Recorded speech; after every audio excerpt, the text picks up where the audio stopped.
Welcome to Shakambari Jyotishalayam. Sudhakar sir, ఈ మధ్యన ఎక్కువ పేపర్లలో చూసిన ఏంటంటే వివాహేతర సంబంధాలు. ఆ వివాహేతర సంబంధాలు మళ్ళీ ఒక క్రైమ్ కో, ఒక మర్డర్ కో, లేదంటే ఒక వ్యక్తిని గెంటేయటమో వివాహేతర సంబంధం పెట్టుకుని భార్య భర్తలు గొడవ జరుగుతుంది. దీన్ని జ్యోతిషంలో ఎక్కడ నుంచి చూస్తాం? అది ఒక వ్యక్తి వివాహేతర సంబంధం పెట్టుకుంటాడు అని.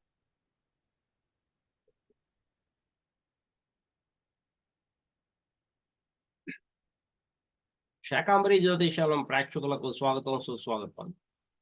ఈరోజు అంశం వివాహేతర సంబంధాల గురించి. ఏ గ్రహాలు సూచిస్తాయి? ఎక్స్ట్రా మ్యారిటల్ అఫైర్స్ కలిగించేటువంటి గ్రహాలు ఏంటి అనేది ఈరోజు ప్రధానమైనటువంటి అంశం. సో అందులో భాగంగానే మనము జన్మ చార్టును తీసుకొని ఆ జన్మ చార్టులో ఉన్నటువంటి గ్రహాలు ఏ స్థానాలను పొంది ఉన్నాయో మనం పరిశీలిస్తాము. అందులో చంద్రుణ్ణి ప్రధానంగా తీసుకుంటాం. ఎందుకంటే భూమికి అతి దగ్గరగా ఉపగ్రహమైనటువంటి ఈ చంద్రుడు భూమి చుట్టూరు తిరగడము, మనఃకారకుడు అవడము, మన మనసుని పూర్తిగా ప్రభావితం చేసేటువంటి గ్రహంగా చంద్రుడు ఉండడం ఇక్కడ ముఖ్యమైనటువంటి అంశం. ఏ పని చేయాలన్నా కూడా మన మనస్సుతో చేస్తాం. మనసు అంగీకరించకుండా మనం ఏ పని చేయం, అయిష్టంగా చేయం. ప్రతిదాన్ని కూడా మనస్సుతో చేస్తాం. అది కోపం రావాలన్నా ముందు ఉద్రేకపడేది ఏంటంటే మనసే. అది సంతోషపడాలన్నా ముందు సంతోషపడేది మనసే. కాబట్టి కోపాన్ని, దుఃఖాన్ని, ఆవేశాన్ని, ఉద్రేకాన్ని, దూకుడును కలిగించేటువంటి చంద్రుడు ఏ గ్రహంతో కలిస్తే ఆ గ్రహంగా మారుతున్నాడు. అంటే శుక్రుడితో కలిస్తే ప్రేమగాను, కుజుడితో కలిస్తే ఉద్రేకంగాను, దూకుడుగాను, శనితో కలిస్తే విచారంగాను, గురువుతో కలిస్తే జ్ఞానవంతుడుగాను, బుధుడితో కలిస్తే వివేకవంతుడుగాను, అట్లే రాహుతో కలిస్తే మాయా, భ్రమలు, మోసం, అబద్ధాలు చెప్పేవాడుగాను, కేతుతో కలిస్తే వైరాగ్యాన్ని కలిగించే విధంగాను చేస్తూ ఉన్నటువంటి గ్రహము చంద్రగ్రహం. కాబట్టి చంద్రుణ్ణి ప్రధానంగా మనం ప్రతిదానికి కూడా తీసుకుంటాం. ఒక వ్యక్తి ఒక వ్యసనానికి గురవుతున్నాడంటే ఆ వ్యసనానికి ప్రధాన కారకుడు ఎవరై ఉంటాడంటే చంద్రుడై ఉంటాడు. అంటే అతను మనసు అంగీకరించకుండా అతను అంతకాలము వ్యసనపరుడై అవ్వలేడు. ఎంతో కాలంగా వ్యసనపరుడుగా మారుతున్నాడంటే దానికి కారణం చంద్రుడు చెడిపోవడమే. వివాహం అనేది ఒక బంధం. ఆ బంధం అనేటువంటి ఒక సాంప్రదాయాన్ని మనం ఏర్పాటు చేసుకున్నాం. 7 అడుగులు నడవడం, దాన్నే ప్రామాణికంగా తీసుకోవడము, ఇది పెద్దలు ఏర్పాటు చేసినటువంటి ఒక సంస్కృతి, సాంప్రదాయం. దానికి విలువలు ఇస్తున్నాం. అంటే మన జన్మచార్ట్లో ద్వితీయంగానే బాగుంటే నీతి, నిజాయితీ, విలువలతో కూడినటువంటి వ్యక్తిగా ఉంటాడు. కాబట్టి వీటినన్నిటినీ మనం వ్యతిరేకించాం, విలువలు ఇస్తాం. సాంప్రదాయాలకి, కట్టుబాట్లకు, సంఘంలో ఉన్నటువంటి సాంప్రదాయాలకి మనం విలువల్ని ఇస్తాం. ఆ విలువలో భాగంగానే ఈ వివాహము అనేటువంటి ఒక బంధాన్ని, ఇద్దరి యొక్క మనసుల్ని కలిపేటువంటిది, ఇది బలమైనటువంటి బంధంగా ఏర్పాటు చేసేటువంటిది వివాహము.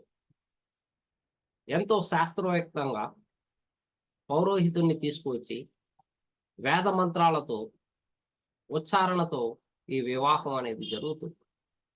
మరి ఆ తర్వాత జరిగేటువంటి పరిణామాలకి కారణం ఏంటి, కారకులు ఎవరు అని మనం జన్మ చార్ట్లో చూడగలుగుతాం. వివాహం అయిన తర్వాత భార్యని, అంటే స్పౌజ్ని లేదా భర్తని మోసం చేసి ఈ వివాహేతర సంబంధాలకి, బంధాలకి కారకులు అయినటువంటి గ్రహాలలో మొదటిది చంద్రుడు అవుతున్నాడు. మరి చంద్రుడు పాపగ్రహాలతో చేరినప్పుడు అతను ఖచ్చితంగా అతని మనసు ఇటువంటి సంబంధాలను పెట్టుకోవడానికి అవకాశాలు ఉంటాయి. ఆ తర్వాత గ్రహము శుక్రుడు అవుతుంది. ఎందుకంటే ప్రేమకు కారకం, లవ్ అండ్ రొమాన్స్ శుక్రుడు కారకత్వం వహిస్తున్నాడు. కాబట్టి ఒక వ్యక్తి ఇంకొక వ్యక్తిని అభిమానిస్తున్నా లేదా ప్రేమిస్తున్నా, అది రొమాన్స్ గా మారాలన్నా శుక్రుని యొక్క ఆధిపత్యం అనేది, అనుకూలత అనేది ఎంతో అవసరం అవుతున్నది. మరి ఈ శుక్రుడు బలహీనపడితే ఖచ్చితంగా అతను ఇటువంటి రహస్యమైనటువంటి వ్యవహారాల్లోకి వెళ్ళేటువంటి అవకాశం ఉంది.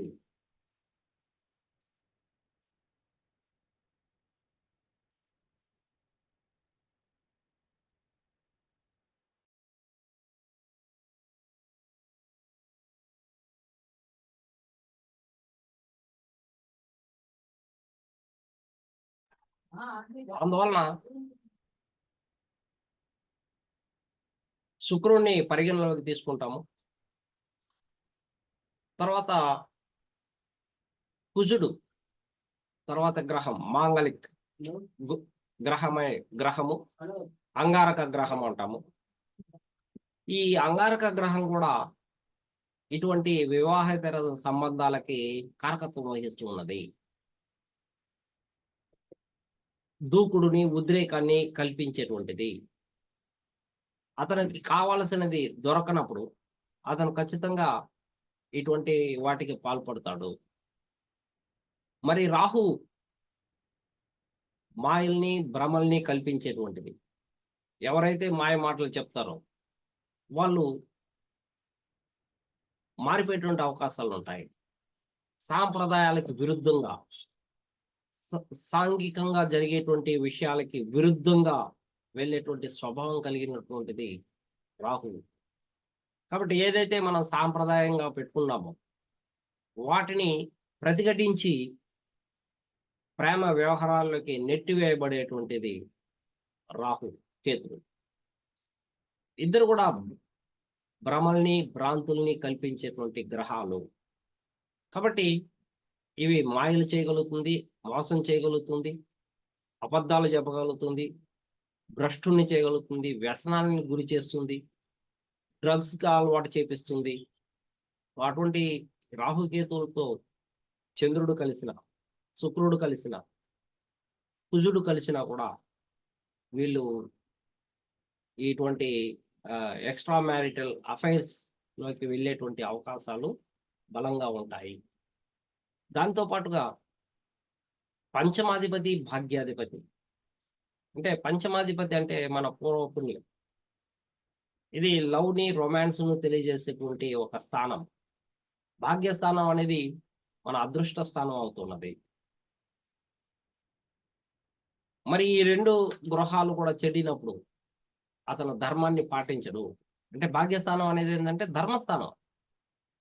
మన సాంప్రదాయాలకి మన తండ్రి ఏం చెప్పాడో దాన్ని అనుసరించడానికి అనువైనటువంటిది భాగ్యస్థానం. పూజలు పునస్కారాలకి అనువైనటువంటి స్థానము పంచమ స్థానం. ఎప్పుడైతే ఈ పంచమ భాగ్యస్థానాలు చెడిపోతాయో అతను ఇటువంటి సంబంధాల్లోకి, రహస్యమైనటువంటి సంబంధాల్లోకి వెళ్ళేటువంటి అవకాశాలు ఉంటాయి. అదేవిధంగానే కామస్థానాలైనటువంటి తృతీయము, సప్తమము, లాభస్థానం. ఈ మూడిండ్లు కూడా మనకి కామస్థానాలు అంటాం. ఇందులో పాపగ్రహాలు, మరలా పాపగ్రహాలు కానీ ఉంటే, లేదా ఈ 3, 7, 11 అధిపతులైనటువంటి వాళ్ళు మరలా పాపస్థానాల్లో కానీ ఉంటే వాళ్ళు ఖచ్చితంగా ఇటువంటి ఇతర సంబంధాల్లోకి, రహస్యమైనటువంటి కార్యకలాపాల్లోకి వెళ్ళే అవకాశాలు బలంగా ఉంటాయి అనేది శాస్త్రం చెప్తుంది. అంటే మీరు రాశి చక్రాన్ని ఒకదాన్నే తీసుకొని మా స్పౌజ్కి ఎలా ఉంది అనేసి మీరు నిర్ధారించుకోవద్దండి.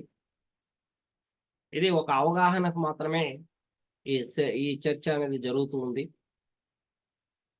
నవాంశను కూడా చూసుకోవాలా, అట్లే వర్గ చార్ట్ను కూడా పరిశీలించాల్సినటువంటి అవసరం ఉంది. వాళ్ళ యొక్క వ్యక్తిత్వాన్ని మనం అంత ఈజీగా కొట్టివేయలేం. వాళ్ళలో న్యాయము, ధర్మము ఉన్నట్లయితే ఇటువంటి వాటిని అధిగమించేటువంటి లగ్నాధిపతి, దశమాధిపతి ఉన్నప్పుడు వాళ్ళు దీన్ని అధిగమించగలుగుతారు.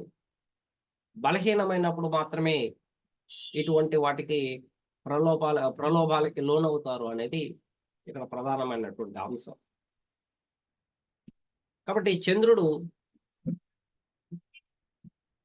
బలంగా ఉండేటట్లు మనం చూసుకోవాలా. మనసు ఆధీనంలో ఉంచుకోవాలి. మన ఆధీనంలో ఉంచుకోవాలి. మనం కంట్రోల్ ఎప్పుడు తప్పుతామంటే చంద్రుడు సరిలేనప్పుడు. చంద్రుడు ఇటువంటి పాపగ్రహాలతో కలిసినప్పుడు వాళ్ళు ఇటువంటి చర్యలకు పాల్పడతారు. కాబట్టి మన సాంప్రదాయాల్ని వాళ్ళకి అలవాటు చేపిచ్చాలి. అందుకే చిన్నప్పటి నుండి పిల్లల్ని మనం గుళ్ళకి తీసుకొని పోతాం, గోపురాలకు తీసుకువెళ్తాం, తీర్థయాత్రలకు తీసుకువెళ్తూ ఉండాలా. ఇవన్నీ ఏంటి అనేది వాళ్ళు అర్థం చేసుకోవాల్సిన అవసరం ఉంది. ఇవేవి అర్థం కాకుండా జీవిత యొక్క సారాంశం అర్థం కాదు. వివాహం యొక్క సందర్భాలు, వివాహం యొక్క బంధం అనేది వాళ్ళకి అర్థం కాదు జీవితంలో. కాబట్టి చదువు అవుతానే, ఉద్యోగం వస్తేనే మనం వివాహం చేసేస్తున్నాం. ఏమాత్రం సాంప్రదాయాలు వాటిని గురించి విశ్లేషణ చేయము. వాటిని గురించి మాట్లాడడం, వాటిని గురించి చెప్పము. కనీసం అటువంటి సినిమాలు కూడా మనం చూపించం. కాబట్టి అటువంటి పిల్లలు ఇటువంటి సాంప్రదాయాలని గౌరవించకపోవడం, లవ్ మ్యారేజెస్ చేసుకోవడం, కొంతమంది లవ్ అండ్ అరేంజ్డ్ మ్యారేజ్ కూడా చేసుకుంటారు. ఇంట్లో పెద్దలకి చెప్పి చేసుకోవడం అనేది జరుగుతుంది. కొంతమంది లవ్ మ్యారేజెస్ అంటే ఇంట్లో వాళ్ళకు కూడా చెప్పకుండా చేసుకోవడం అనేది జరుగుతూ ఉంటుంది. కాబట్టి కుజుడు అంటే దూకుడు, అక్కడ ప్రేరణ కల్పిస్తాడు. ఇక కొన్ని రాసులు ఉన్నాయి. మేషరాశి, వృశ్చిక రాశి, వృషభం. ఇవి అధిక శక్తిని కలిగి ఉంటాయి. ప్రలోభాలు కల్పిస్తుంది ఇతరులు. వృషభం అయితే ఇది విశ్వాసం కలిగినటువంటి, అతి విశ్వాసం కలిగినటువంటి ఒక రాశి అని కూడా చెప్పుకోవచ్చు వృషభాన్ని. అదే సందర్భంలో చెడిపోతే మాత్రము విశ్వాసాన్ని కోల్పోయేటువంటి రాశిగా మారుతుంది వృషభ రాశి. మరి మేష, వృశ్చికం వాళ్ళకి ప్రేరణ అధికంగా ఉంటుంది. హై సెక్షువల్ డిజైర్ ఉంటుంది. కాబట్టి వీళ్ళు కోరుకున్నది జరగనప్పుడు, అంటే స్పౌజ్ ఈ మధ్య కాలంలో ఆడవారు ఉద్యోగం చేస్తూ ఉంటారు. వీళ్ళు మాట్లాడుకునేది ఏంటంటే, నా నా భర్త నేను చెప్పినట్లు వింటాడు, నేనేం చెప్తే అది చేస్తాడు, నా భర్త నేను లేనప్పుడు వంట చేస్తాడు, ఇల్లు తోడుస్తాడు, అన్నీ చేస్తాడని చెప్పుకుంటాం. అంటే అలా నేను కంట్రోల్‌లో పెట్టుకున్నానని చెప్పుకుంటూ ఉంటాం. గొప్పలకి వెళ్తా ఉంటాం. ప్రెస్టేజ్‌గా తీసుకుంటాం. అది 10 మంది ముందు చర్చించినప్పుడు ఎదుటివారు కూడా ప్రేరణకు గురయ్యి, వాళ్ళు కూడా వీళ్ళని కంట్రోల్ పెట్టాలని, వీళ్ళని ఆ విధంగా చేసుకోవాలనే ప్రయత్నాల్లో భాగంగా విఫలమవుతూ ఉంటారు. అలాంటి వారు ఇక్కడ భర్తతో వివాదాలు తెచ్చుకునేటువంటి ఆవశ్యకత ఏర్పడుతుంది. అప్పుడు మేష, వృశ్చిక లగ్నాలైనటువంటి వాళ్ళు వీళ్ళకి లొంగకపోగా వీళ్ళ మీద ఎవరైతే ప్రేమను చూపిస్తారో వాళ్ళ వైపుకు మృగే అవకాశాలు అధికంగా ఉంటాయి. కాబట్టి తెంచే వరకు లాగకుండా వీళ్ళు ప్రేమను పంచుతూ ఉండాలా. అంటే మేష, వృశ్చిక లగ్నాల వారి యొక్క స్పౌజు ఎలా ఉండాలి అంటే ప్రేమను పంచుతూ ఉండాలి. అందులో పట్టు విడుపులనేది ఉండాలి. అది లేనప్పుడు వాళ్ళు ఇటువంటి వివాహేతర సంబంధాలకి గురవుతూ ఉంటారు. ఇక నమ్మకమైనటువంటి, అంటే ప్రేమలో నమ్మకాన్ని వృద్ధి చేసుకునేటువంటి రాసులు ఏంటంటే అది తులా రాశి, కర్కాటక రాశి. వీళ్ళు నమ్మినారంటే ప్రాణాలైనా ఇస్తారు. వీళ్ళకి ప్రేమ కావాలి. ఎవరైతే ప్రేమగా మాట్లాడతారో, ఎవరైతే ప్రేమను పంచుతారో వారి వైపు వీళ్ళు మొగ్గు చూపే అవకాశాలు అధికంగా ఉంటాయి. కాబట్టి ఈ కర్కాటక రాశి వారిని ఎవరైతే పెళ్లి చేసుకుంటారో వాళ్ళు ఎప్పుడు ప్రేమను పంచండి. నమ్మకాన్ని వమ్ము చేయొద్దండి. వాళ్ళని మోసం చేయడానికి ప్రయత్నం చేయొద్దండి. అలా మోసం చేయడానికి ప్రయత్నించినప్పుడు వాళ్ళు ఖచ్చితంగా ఇటువంటి వివాహేతర సంబంధాల్లోకి వెళ్ళేటువంటి అవకాశాలు కూడా ఉంటాయి. ఏ విధంగా అయితే నీరు లేకుండా చేప బతకదో, ఆ విధంగా వీళ్ళు ప్రేమ లేకుండా వీళ్ళు బ్రతకలేరు. కాబట్టి ఎవరైతే ప్రేమతో మాట్లాడతారో అటువంటి వైపు వెళ్ళే అవకాశాలు కనిపిస్తూ ఉంటాయనేది. అయితే ఇక్కడ గ్రహాలు యొక్క బలము, బలహీనతలను గుర్తించాలా. చంద్రుడు బలంగా ఉన్నటువంటి వాళ్ళు వెళ్ళరు.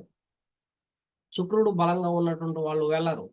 కుజుడు బలంగా ఉన్నటువంటి వాళ్ళు కూడా వెళ్ళరు. ఎవరికైతే ఈ చంద్రుడు, కుజుడు, శుక్రుడు, రాహుకేతువులతో కలిసిన లేకుంటే పాప స్థానాలతో కలిసిన వాళ్ళు మాత్రమే బలహీనమవుతారు. వాళ్ళు మాత్రమే ఇటువంటి వైపు వెళ్ళడానికి ప్రయత్నం చేస్తారు. అంతేకాకుండా గురువు, బుధుడు కలిస్తే కూడా గురువు, బుధుడు, చంద్రుడు. బుధుడు తెలివితేటల కారకుడు. చంద్రుడు మనఃకారకుడు. వీళ్ళు కలిస్తే కూడా ఇటువంటి అవకాశాలు ఉంటాయి. గురువు, బుధుడు కలిసి మిథునంలో ఉన్న బుధుడు చంద్రుడితో కలిసి మిథునంలో ఉన్న వీళ్ళకి వివాహేతర సంబంధాలు ఉండే అవకాశాలు ఉంటాయి అనేది.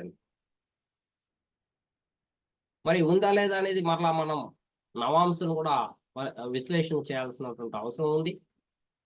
అట్లే వృశ్చికంలో కానీ, మేషంలో కానీ, వృషభంలో కానీ, తులలో కానీ ఇప్పుడు మనం చెప్పుకున్నటువంటి కుజుడు, చంద్రుడు, శుక్రుడు, రాహు, కేతులు కలిసి ఉన్న ఈ రాసుల్లో, ఈ 4 రాసుల్లో వీళ్ళు కూడా ఇతర సంబంధాలు కోరుకుంటా ఉంటారు. వీళ్ళ యొక్క భాగ్యస్థానాన్ని కూడా పరిశీలించాలి. అంటే బుధుడు, చంద్రుడు కలిసినప్పుడు లేదా బుధుడు, గురువు కలిసినప్పుడు ఎందుకు అలా భాగ్యాధిపతి కదా గురువు. మరి ఎందుకు ఆ విధంగా ఇతర వ్యవహారాల్లోకి వెళ్తారు అంటే బుధుడు చట్టానికి విరుద్ధం కాదు. మరి ధర్మానికి వ్యతిరేకంగా వెళ్తాడు కొన్ని సందర్భాలు. ధర్మాన్ని పాటించడు. అందువలన గురువు, బుధుడు కలిసినప్పుడు ధర్మాన్ని పాటించడు. బుధుడు, చంద్రుడు కలిస్తే ఇక్కడ ధర్మాన్ని పాటించడు బుధుడు. కాబట్టి వీళ్ళు ధర్మం తప్పుతారు. ధర్మం అనేది ఏంటి? మన సాంఘిక ఆచారాలు. వాటిని తప్పుతాడు అనేది ఇక్కడ భావం. సో అందువలన ఏ గ్రహం అయితే బలహీనంగా ఉందో అటువైపుగా మనిషి ఎక్కువగా ఆలోచించే అవకాశాలు ఉంటాయి. శుక్రుడు బలహీనపడితే అంటే కన్యలో నీచపడతాడు. నీచపడినప్పుడు వీళ్ళు ఎక్కువగా భార్యతో అయిష్టంగా ఉండడము, అడ్జస్ట్‌మెంట్ మెంటాలిటీ లేకపోవడము, కఠినంగా మాట్లాడడము అనేది ఉండడం. అదే వేరే స్త్రీలతో చాలా సహకారంతో మాట్లాడడం. వేరే స్త్రీలతో అనుకూలంగా మాట్లాడడం అనేది కూడా మనం చూడొచ్చు. అదే మనం నవాంశలో ఉన్నట్లయితేనే అక్కడ కూడా నవాంశలో కూడా చెడిపోతేనే ఇటువంటి లక్షణాలు ఉంటాయనేది మనం నిర్దేశిస్తాం. అంతేగాని శుక్రుడు చెడిపోయిన ప్రతి ఒక్కరికి ఇలా ఉంటుంది అనేది మనం నిర్ధారణ చేయలేం.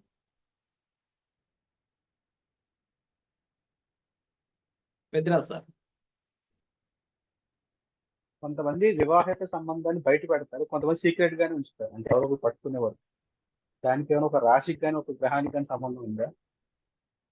గురుచండాల యోగం అంటే గురువు రాహుతో కలిసినప్పుడు వీరు కూడా రాహు అంటే ఏంటంటే మన యొక్క సాంప్రదాయాలకు విరుద్ధమైనటువంటి వాటికి కారకత్వం వహిస్తాడు రాహు. గురువు అంటే మన మన యొక్క ధర్మం, మన యొక్క సాంప్రదాయాలు, మన యొక్క గురువు, మన యొక్క తండ్రి, వీటిని సూచిస్తుంది బృహస్పతి. మరి రాహుతో కలిసినప్పుడు రాహు బలవంతుడు కాబట్టి గురువు బలహీనుడు అవుతాడు. అలాంటప్పుడు కూడా గురువు స్థానంలో ఉన్నటువంటి వాళ్ళు కూడా తప్పులు చేసేటువంటి అవకాశాలు ఉంటాయి. కాబట్టి ఈ గురుచండాల యోగంలో కూడా వివాహేతర సంబంధాలు ఉండేదానికి అవకాశాలు ఉన్నాయి. అంటే ఆ యోగంలో ఆ దశ గాని, భుక్తులు గాని జరిగేటప్పుడు వీళ్ళు ధర్మాన్ని తప్పుతారు అనేది ఇక్కడ ప్రధానమైనటువంటి అంశం. అదే విధంగానే పునర్భూ దోషం అంటే శని చంద్రుడిని కలిసిన వీళ్ళు ఉద్యోగంలో కూడా అఫైర్స్ పెట్టుకునేటువంటి అవకాశాలు ఉన్నాయండి. పునర్భూ దోషం ఉన్నటువంటి. కాబట్టి ఈ వివాహేతర సంబంధాల జోలికి వెళ్లకుండా ఉండాలి అంటే ఏదైతే నీచపడిందో, ఏదైతే వీక్‌గా ఉందో అటువైపుగా మనము పరుగులు తీయకుండా, ఏదైతే బలమైనటువంటి గ్రహాలుగా ఉన్నాయో అటువైపుగా మనము మన యొక్క లక్ష్యాలను, మన యొక్క ఆశయాల్ని పెంచుకోవాలి. అప్పుడే పురోగతి లభిస్తుంది. శుక్రుడు బలహీనమైనాడు, ఆడవారిని గౌరవించండి. చంద్రుడు బలహీనపడ్డాడు, ఆడవారిని మర్యాదతో మాట్లాడండి. వీలైతే సహాయం చేయండి. అంటే మీకు బలహీనపడింది అంటే అర్థం ఏంటంటే, మీకు స్త్రీ యొక్క శాపం ఉంది. స్త్రీ యొక్క రుణం ఉంది. శుక్రుడు, చంద్రుడు చెడిపోయాడంటే, బలహీనపడ్డాడు అంటే స్త్రీ యొక్క రుణం ఉంది. ఆడవాళ్ళ చాటులో కుజుడు బలహీనపడ్డాడు. దాని అర్థం ఏంటంటే, మీరు పురుషుల యొక్క రుణం తీర్చుకోవాల్సినటువంటి అవసరం ఉంది. అప్పుడు మోసం చేశారు. ఇప్పుడన్నా కనీసం వాళ్ళని గౌరవించండి అని సూచిస్తుంటారు. కాబట్టి ఈ చార్ట్‌లో ఏది బలహీనపడిందో దాని వైపుగా పరుగులు తీయకుండా, పరుగులు తీసేటప్పుడు మరలా అదే తప్పులు మరలా చేయకుండా, దానికి సంబంధించినటువంటి మంచి మీరు చేయగలిగితే, వాళ్ళకి సేవ చేయగలిగితే, ఆ గ్రహం నీకు బలపడుతుంది అనేది ఇక్కడ ప్రధానమైనటువంటి అంశం. కాబట్టి ఈ శుక్రుడు బలహీనపడ్డప్పుడు ఆడవాళ్ళ జోలికి వెళ్తారా? వీళ్ళు ఆహ్, స్త్రీ లోలత్వం ఉంటుందా? అనే దానికంటే కూడా స్త్రీలను గౌరవించండి. ఆ మైండ్ సెట్‌తో మీరు తిరిగితే ఇంకొక గ్రహం బలమైనటువంటి గ్రహం వైపుగా మిమ్మల్ని లాక్కొని పోవడానికి అవకాశాలుంటాయి అనేది. లేదు కదా సార్? వివాహేతర సంబంధం ఒక ఎత్తు అయితే, ఆ వివాహ సంబంధం పెట్టుకొని పాపనన్ని చంపడం అనేది ఒక ఎత్తు. దానికి ఏమన్నా కుజుడు ఒక్కడే కారకుడవుతాడా? కేతు ఒక్కడే సంబంధం? ఇప్పుడు చెప్పుకున్నాం గదా! మనం గ్రహాలు చెప్పుకున్నాము. అదే విధంగానే ఇండ్లు గూడా అష్టమ స్థానం. ముఖ్యంగా రహస్యానికి కారకత్వం వహించేటువంటి స్థానం అష్టమ స్థానం రహస్యాలకి. సో, అట్లే పడక సుఖాన్ని ఇచ్చేటువంటిది ద్వాదశం అవుతున్నది. కాబట్టి అష్టమాధిపతి ద్వాదశంలో ఉన్న, ద్వాదశాధిపతి అష్టమంలో ఉన్నా కూడా సో, వీళ్ళకి ఇటువంటి లక్షణాలు ఉండే అవకాశాలు ఉన్నాయి అని. కాబట్టి పంచమాధిపతి అష్టమంలో ఉన్న, అష్టమాధిపతి పంచమంలో ఉన్నా కూడా సో, వీళ్ళకి కూడా లవ్ అఫైర్ దానిలో ఫెయిల్యూర్స్ రావడము. సో, దాని గురించి ఎక్కువగా దుఃఖించడము. దాని వలన ఆటంకాలు, అడ్డంకులు దాన్ని ఎదుర్కోలేనటువంటి సాహసం చేయలేకపోవడం అనేది వీళ్ళ జీవితంలో మనం చూడొచ్చు. ఓకే. ఎవరికన్నా క్వెషన్స్ ఉన్నాయండి? క్వెషన్ ఉంటే అన్మ్యూట్ చేసుకొని అడగండి.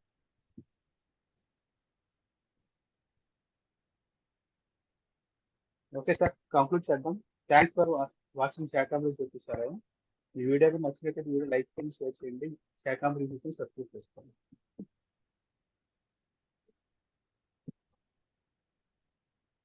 సార్ చాలా బాగుంది sir class. Thank you madam. Thanks అండి. రికార్డింగ్ ఆపలేదు. సార్ ఇప్పుడు చెప్పండి. నాకు అష్టమంలోనే శుక్రుడు నీచంలో ఉన్నాడండి. ఉన్నాడు, D1 లో కూడా అట్లాగే ఉన్నాడు.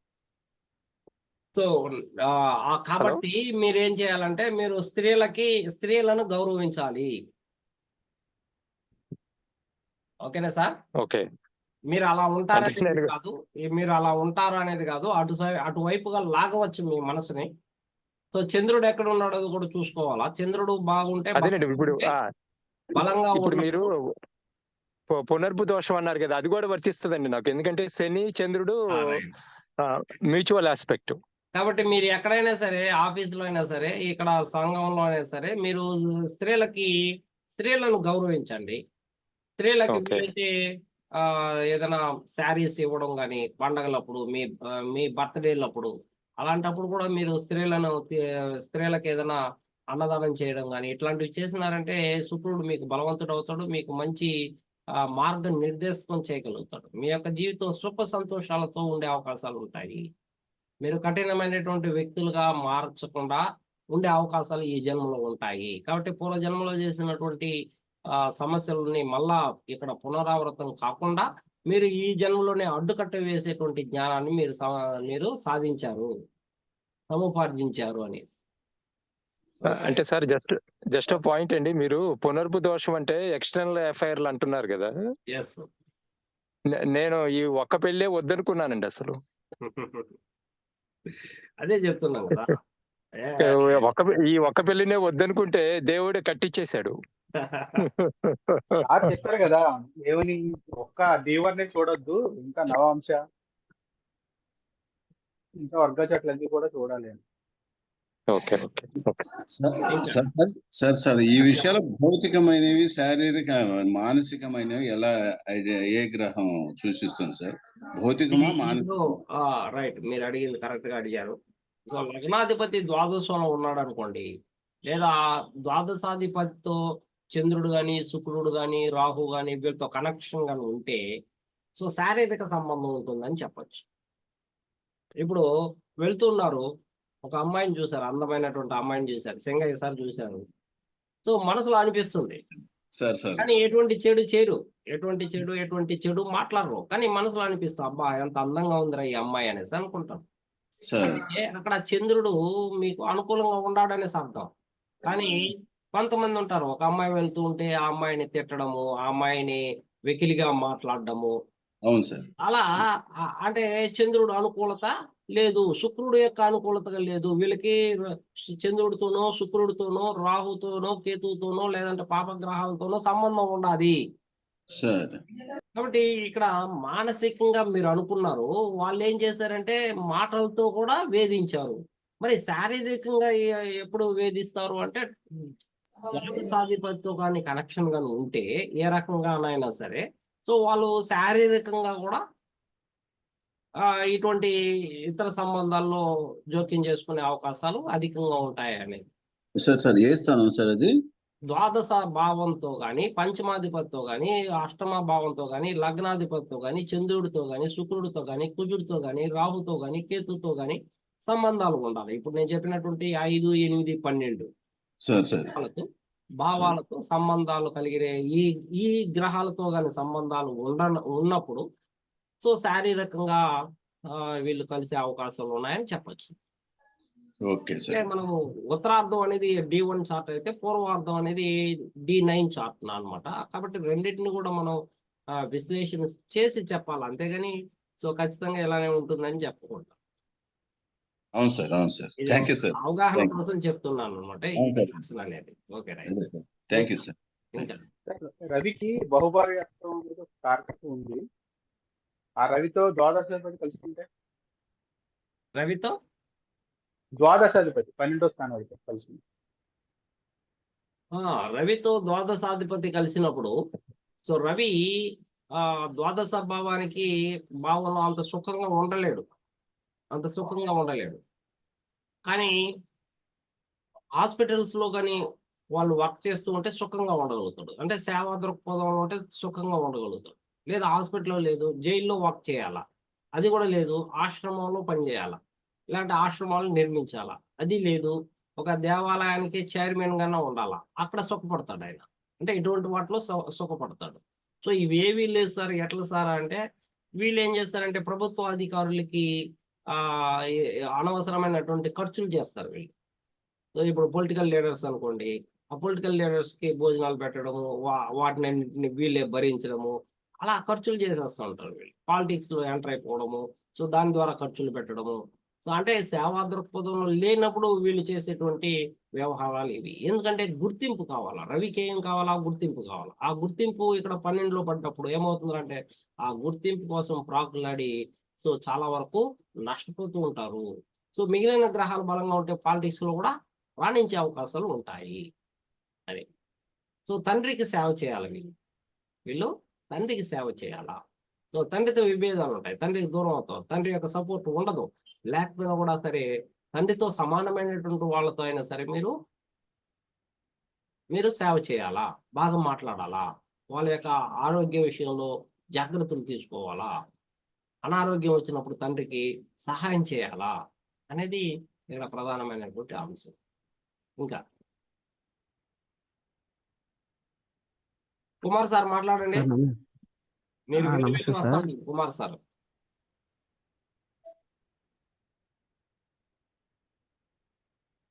సార్ చెప్పండి. రామాంజనేయుడు సార్. సార్ సార్ చెప్పండి. సార్ చాలా చక్కగా చెప్పారు సార్. ఒకవైపు నెగిటివ్ చెప్తూనే అది పాజిటివ్ ఎలా ఉండాలనేటువంటిది చాలా బాగా చెప్పారు సార్ ఈ class. Thank you sir. Thank you sir. Sir శుక్ర చంద్రులు శని క్షేత్రంలో ఉంటే అంటే మకర రాశిలో ఉంటే రైట్. మకరంలో గ్రహాలు ఏ గ్రహాలు ఉన్నాయో వాళ్ళకి మనం సేవ చేయాలా అనే సార్. మకరంలో ఉన్న ఉన్నాయి, కుంభంలో ఉన్న ఉన్నాయి, ఆ గ్రహాల వాళ్ళకి సంబంధించినటువంటి వాళ్ళతో మన యొక్క కర్మ ఆధారపడి ఉంది. చాలా మంది జ్యోతిష్కులు దగ్గరకు వెళ్తే, అయ్యా ఇది మకర కుంభాల్లో పడింది, ఇది ఎప్పుడు వస్తుంది నీకు, మాకు తెలియదు, పోయా మేము చెప్పలేము దీన్ని అంటారు. మీరు ఎవరినైనా అడగండి, మకర ఉందంటే వాళ్ళు చెప్పింది జరగకపోవచ్చు, వాళ్ళు చెప్పింది జరగకపోవచ్చు. చాలా తెలివైన వాళ్ళు ఏం చేస్తారంటే, ఆ మకర కుంభాల్లో పడింది కాబట్టి ఇది మేము నీకు ఎప్పుడు వస్తుందో చెప్పలేమని కూడా చెప్పచ్చు. అది మకర కుంభాలు అనేది అంత ఇదిగా ఉంటాయి. కానీ ఎప్పుడు వస్తుంది అంటే మకర కుంభాల్లో ఉన్నటువంటి గ్రహాలు ఏంటి అనేది చూసి వాళ్ళకి సంబంధించినటువంటి వాళ్ళకి సేవ చేయడము. అలా చేస్తే అవి యాక్టివేట్ అవుతాయి. అంటే శుక్రుడు చంద్రుడు అక్కడ ఉన్నాడు, మగవాళ్ళకు ఉన్నారు, మగవాళ్ళకు ఉంటే ఆడవాళ్ళకి సహాయం చేయాలా, ఆడవాళ్ళతో గౌరవంగా ఉండాలా, అప్పుడు వాళ్ళకి అన్ని లభ్యమవుతాయి. లేదు ఆడవాళ్ళతో వీళ్ళు సమస్యలు తెచ్చుకుంటున్నారు, సో న్యాయంగా ధర్మంగా ఒక ప్రిన్సిపల్డ్ జీవితాన్ని, డిసిప్లైన్డ్ జీవితాన్ని అవలంబించలేకుండా పోతున్నారు, అప్పుడు సమస్యలు అనేది అతివేగంగా వస్తూ ఉంటాయి వీళ్ళకి. సో శత్రు రుణాలు అనేది అధికంగా ఉంటాయి, లాభాలు అనేది తగ్గుతాయి. కాబట్టి ఆ విధంగా మనం దాన్ని క్యాల్కులేట్ చేసి చెప్పచ్చు. Okay okay sir, thank you sir, చాలా బాగుంది. Thank you. So thank you. ఇంకా రికార్డింగ్ ఆపలేదు ఆపలేదు కదా.